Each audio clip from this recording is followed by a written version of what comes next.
The U.S. responds to Vladimir Putin's claims after dozens are killed in a terrorist attack at a Russia concert hall. And NBC News' Chuck Todd calls out his own network for a recent hiring during Meet the Press. The Morning Rundown starts now. From the Straight Arrow News studio, bringing the stories that matter to you from across the United States and around the world. This is the Morning Rundown. Today is Monday, March 25th. Thank you for joining us. I'm Kara Rucker. We begin this morning with the latest on the terror attack at a concert hall in Russia last Friday. ISIS claiming responsibility for the assault that killed more than 130 people and injured nearly 200 others. Russia held a day of mourning on Sunday as the 4 men accused of opening fire and setting off explosives inside the concert hall near Moscow appeared in court, all showing signs of being physically beaten. Russian media reporting the men were tortured during interrogations by security services. All the men face a maximum sentence of life in prison. The 4 suspects were arrested Saturday, Russian President Vladimir Putin claiming they were attempting to flee to Ukraine. Ukrainian officials deny those claims. In a statement, U.S. officials say ISIS bears sole responsibility for this attack, and there was no Ukrainian involvement whatsoever. U.S. officials say America had also warned Russia earlier this month about a planned terrorist attack targeting Moscow and issued a public warning for Americans in Russia. Today is the deadline for former President Donald Trump to secure a $464 million bond in his New York civil fraud case, or risk having his assets seized. Trump was given 30 days to post the bond, and today marks 30 days since the judge ruled against him, saying Trump inflated his net worth for better business loans. While immediate action from the Attorney General Letitia James is not anticipated, James did file paperwork in first steps of seizing a golf club and estate in Westchester.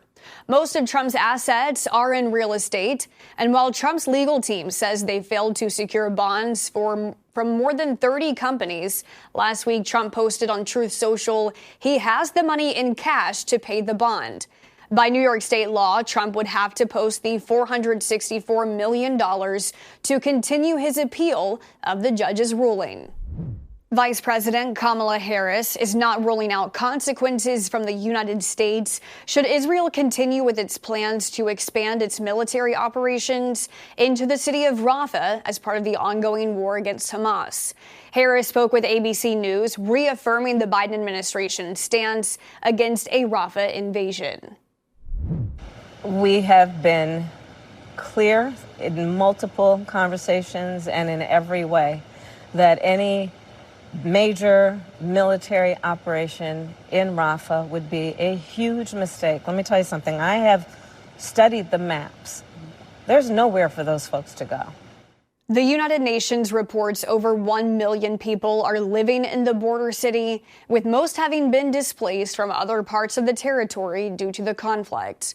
Despite U.S. disapproval, Israeli Prime Minister Benjamin Netanyahu has been undeterred in a planned attack in Rafah as recently as last night, saying it is necessary in order to defeat Hamas.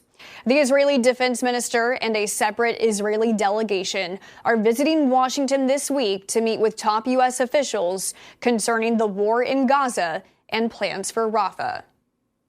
NBC News is facing criticism from one of its top political reporters over the recent hiring of former Republican National Committee Chair Ronna McDaniel. It's common for networks to pull people with a political background to contribute to programs. For example, former White House Press Secretary Jen Psaki is also a contributor at NBC. But former Meet the Press moderator Chuck Todd blasted his network's executives for hiring McDaniel in a segment that aired on Meet the Press on Sunday, minutes after McDaniel was interviewed on the show. Because I don't know what to believe. She is now a paid contributor by NBC News. So I have no idea whether any answer she gave to you was because she didn't want to mess up her contract. She wants us to believe that she was speaking for the RNC when the RNC was paying for her.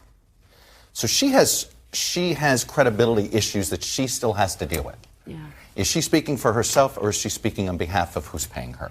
To start Sunday's show, host Kristen Welker told viewers that McDaniel was a booked guest weeks before NBC's announcement that she would become a contributor. Some highlights from the interview with McDaniel. She said those in jail for January 6 offenses should not be freed, despite Trump recently saying the opposite.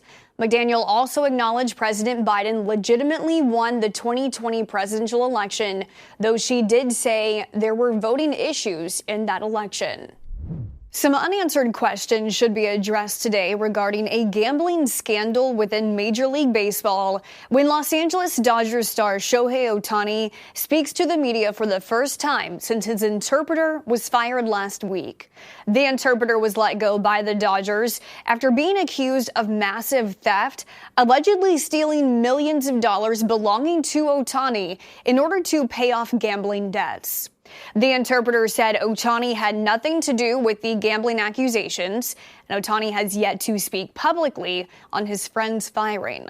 Dodgers manager Dave Roberts is standing behind his star player, saying Ohtani is doing the right thing by speaking to the media today. The MLB has opened an investigation into the gambling allegations. Finally this morning, reaction continues to pour in from around the globe after Kate, the Princess of Wales and wife of Prince William, the heir to the throne, revealed in a video on Friday she has been diagnosed with cancer. In January, I underwent major abdominal surgery in London, and at the time, it was thought that my condition was non-cancerous. The surgery was successful. However, tests after the operation found cancer had been present. My medical team therefore advised that I should undergo a course of preventative chemotherapy, and I'm now in the early stages of that treatment. President Biden and the First Lady responding on X, saying, "Jill and I join millions around the world in praying for your full recovery, Princess Kate." Ivanka Trump, the daughter of former President Donald Trump, saying, "I am deeply saddened to hear about Princess Kate's diagnosis. Amidst the trials she faces, her strength and grace continue to shine brightly." Prince Harry and his wife, Meghan, released a statement saying, "We wish health and healing for Kate and the family and hope they are able to do so privately and in peace." Actress Jamie Lee Curtis speaking out against the conspiracy theories that had flooded social media for months, saying on Instagram, "Now we should send nothing but our best wishes to her and her family and focus on our own lives and the lives of people directly related to us." Actress Olivia Munn, who recently revealed she has been fighting breast cancer, replied to Kate, "Thank you for showing what it's like to fight with grace and determination for yourself and for your family."